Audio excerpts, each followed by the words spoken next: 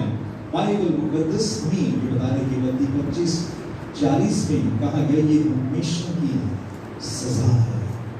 میرے عزیز بھائی چند سوال آپ کے سامنے میں رکھتا ہوں. ہم کون سی عدالت میں شریک ہوں گے؟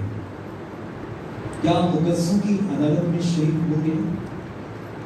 کیا ہم دوسری عدالت میں شریک ہوں گے جو اینٹی کرائسٹ کے دور میں سے گزر کر ہمیں ملنے والی ہے؟ اور یا ہم آگ کی اس جھیل کی عدالت کا انتظار کر رہے ہیں؟ کسی خادم نے کہا خدا تو بچانا چاہتا ہے لیکن دنیا دوڑ دوڑ کر آگ کی طرف جا رہی ہے. میرے عزیزو آئیں ہم خبردار ہو جائیں. آپ جانیں ہم کہاں جا رہے ہیں, کس طرف ہم جا رہے ہیں. ہر شخص جانتا ہے میں کہاں جا رہا ہوں. اس لیے آئیے گا ہم آج اپنے آپ کو خدا کے حضور لائیں اور ہم اس